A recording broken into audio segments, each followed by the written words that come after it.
تو کیا اس کا مطلب یہ ہوا کہ رقص کسی بھی حال میں ٹھیک نہیں، کوئی گنجائش ہی نہیں؟ نہیں، ایک سچویشن ہے۔ السلام علیکم۔ آج ہم ایک ایسے سوال پر بات کر رہے ہیں جو اکثر ذہنوں میں آتا ہے۔ مطلب کافی لوگ پوچھتے ہیں کہ اسلام میں موسیقی اور رقص ان کی اجازت کیوں نہیں ہے، یا کم از کم عام طور پر انہیں اچھا کیوں نہیں سمجھا جاتا؟ وعلیکم السلام۔ جی بالکل، یہ ایک ایسا موضوع ہے جس پر بہت مختلف باتیں سننے کو ملتی ہیں۔ ہاں، لیکن آج ہم خاص طور پر ایک نقطۂ نظر کا جائزہ لیں گے۔ یہ تھوڑا پیچیدہ موضوع ہے، تو چلیں اس کو سمجھنے کی کوشش کرتے ہیں۔ جی ضرور۔ تو سب سے پہلے موسیقی کی بات کرتے ہیں۔ موسیقی کے حوالے سے کیا اصول ہے؟ کیا ہر طرح کی موسیقی منع ہے؟ جی، جو میوزیکل انسٹرومنٹس ہوتے ہیں وہ ممنوع ہیں۔ تمام آلات؟ تقریباً تمام سوائے ایک کے، اور وہ ہے دف۔ دف جسے کچھ لوگ یک طرفہ ڈھول بھی کہتے ہیں، یعنی دف کی اجازت ہے لیکن اس کے علاوہ باقی تمام آلات موسیقی وہ منع ہیں۔ اچھا، تو دف ٹھیک ہے، باقی ساز نہیں، ٹھیک ہے۔ یہ تفریق دلچسپ ہے، لیکن اس کی وجہ کیا ہے؟ مطلب کیوں منع ہے یہ آلات؟ اصل میں جو بنیادی وجہ وہ یہ ہے کہ موسیقی کے آلات سے جو دھنیں نکلتی ہیں اور مجموعی طور پر جو موسیقی کا اثر ہوتا ہے وہ انسان کو اللہ تعالیٰ کی یاد سے، ذکر سے غافل کر دیتا ہے۔ غافل کر دیتا ہے؟ جی، مطلب وہ انسان کو کہیں اور ہی لے جاتا ہے، یعنی موسیقی آپ کو روحانی ذمہ داریوں سے دور کر سکتی ہے۔ یعنی بنیادی فکر یہ ہے کہ موسیقی اتنی آپ کہیں پر اثر ہو سکتی ہے کہ انسان اپنے اصل مقصد خدا کی یاد اس سے ہٹ جائے۔ یہ اہم نکتہ ہے۔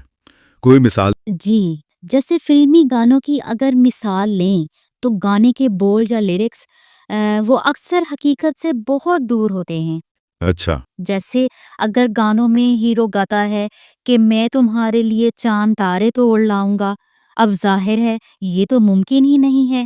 بالکل۔ لیکن اگر سوچا جائے تو اس میں مسئلہ ویسے کیا ہے؟ شاعرانہ بات ہے بس۔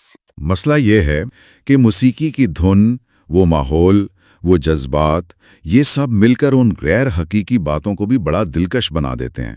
لوگ انہیں سنتے ہیں، دہراتے ہیں، ان سے متاثر ہوتے ہیں۔ صحیح۔ تو کہتے ہیں کہ اس طرح کی موسیقی انسان کو حقیقت سے دور کرتی ہے اور آخرکار اللہ کی یاد سے بھی غافل کر سکتی ہے، کیونکہ آپ ایک خیالی دنیا میں چلے جاتے ہیں۔ یہ دلیل تو سمجھ آتی ہے کہ غیر حقیقی مواد اور غافل کرنے والی موسیقی پر تشویش ہے، لیکن کیا ہر قسم کی آواز اور گانا اسی میں آتا ہے؟ مثلاً کوئی اچھی آواز میں کچھ پڑھے، جیسے قرآن پاک کی تلاوت، تو ہم اس کا موازنہ بالکل بھی گانے کے ساتھ نہیں کر سکتے، کیونکہ اگر ہم اچھی آواز میں قرآن پاک کی تلاوت کریں، قرآن پاک کی تلاوت کرنا یہ تو خیر بہت اچھی بات ہے، بلکہ ثواب ہی ثواب ہے، اور یہ نہ صرف جائز ہے بلکہ اللہ کے نزدیک پسندیدہ عمل بھی ہے۔ اچھا۔ اور اس کی وجہ بھی صاف ظاہر ہے کہ یہ قرآن پاک کی تلاوت خاص طور پر اچھی آواز میں انسان کو اللہ کے قریب لاتی ہے، غور و فکر کو دعوت دیتی ہے۔ تو معیار یہ ہوا کہ آواز یا کلام آپ کو اللہ کے قریب لا رہا ہے کہ دور لے جا رہا ہے۔ ٹھیک ہے، اب آتے ہیں دوسرے حصے پر، یعنی رقص، ڈانسنگ۔ اس بارے میں کیا کہا گیا؟ کیا قرآن یا حدیث میں رقص بھی منع ہے؟ دیکھیے، رقص کے معاملے میں قرآن کی کوئی ایسی آیت یا کوئی ایسی صحیح حدیث نہیں ہے جو بذات خود ناچنے کے عمل کو مطلقاً حرام کہتی ہو۔ براہ راست حرمت کا حکم نہیں ہے؟ نہیں۔ اگر براہ راست منع نہیں کیا گیا تو پھر عام طور پر اسلام میں رقص کو خاص کر عوامی سطح پر کیوں اچھا نہیں سمجھا جاتا، یا کیوں کہتے ہیں کہ ممنوع ہے؟ یہ بات سمجھنا اہم ہے، کیونکہ خوشی کے اظہار کا تو ایک طریقہ ہے یہ بہت سی ثقافتوں میں۔ جی، اس کی بنیادی وجہ یہ نہیں کہ ناچنا خود برا ہے، بلکہ یہ ہے کہ رقص عام طور پر کیا کیسے جاتا ہے، کس ماحول میں، کس مقصد سے۔ اچھا۔ رقص اکثر دوسروں کو دکھانے کے لیے ہوتا ہے، ایک پرفارمنس کے طور پر، جیسے اسٹیج پر ہزاروں لوگوں کے سامنے ناچنا یا محفل میں توجہ حاصل کرنے کے لیے، اور یہ چیز اسلامی حجاب کے تصور سے ٹکراتی ہے۔ حجاب سے یہاں کیا مراد ہے؟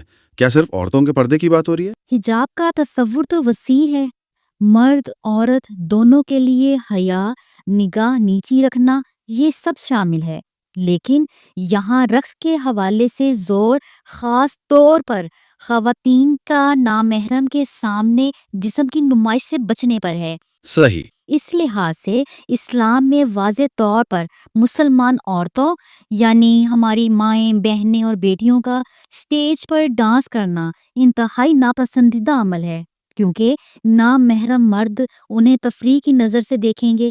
تو یہ خواتین کے وقار اور تحفظ کا معاملہ زیادہ ہے؟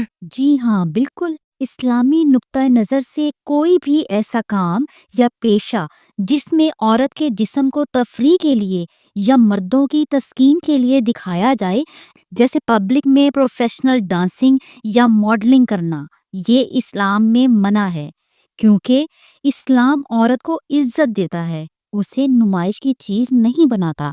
اس سے معاشرے میں بے حیائی اور وہ جو ہوتا ہے فتنہ وہ پیدا ہوتا ہے۔ فتنہ یعنی گناہ کی طرف رغبت یا معاشرتی بگاڑ؟ جی بالکل۔ تو کیا اس کا مطلب یہ ہوا کہ رقص کسی بھی حال میں ٹھیک نہیں، کوئی گنجائش ہی نہیں؟ نہیں، ایک سچویشن ہے جس میں ناچنا بالکل جائز ہے۔ نجی زندگی میں اگر میاں بیوی بند دروازے کے پیچھے اکیلے ہوں تو ان پر عوامی زندگی والی پابندیاں نہیں ہیں۔ اچھا۔ وہ ایک دوسرے کے لیے اپنی خوشی کا اظہار جیسے چاہیں کر سکتے ہیں، جب تک کہ وہ شریعت کے کسی اور واضح حکم کے خلاف نہ ہوں۔ ٹھیک ہے، یہ تو میوزک اور رقص دونوں کا نقطۂ نظر کافی تفصیل سے واضح ہو گیا۔ الحمدللہ۔ تو ناظرین، آج کی اس ویڈیو میں ہم نے یہ جاننے کی کوشش کی کہ اسلام میں گانا گانے، میوزیکل انسٹرومنٹس بجانے اور ناچنے کے بارے میں کیا حکم ہے، کون سی چیزیں جائز ہیں اور کون سی ناجائز۔ یاد رکھیے، ہمارا مقصد کسی پر تنقید کرنا نہیں، بلکہ حق بات کو سمجھنا اور اپنے عمل کو قرآن و سنت کے مطابق ڈھالنا ہے۔ اگر آپ کو یہ ویڈیو پسند آئی ہو یا آپ کو اس سے کچھ بھی سیکھنے کو ملا ہو تو اسے لائک، کمنٹ اور شیئر کریں، اور مزید اسلامی معلوماتی ویڈیوز کے لیے ہمارا چینل دینی انسائیکلوپیڈیا کو فالو کریں اور سبسکرائب کریں۔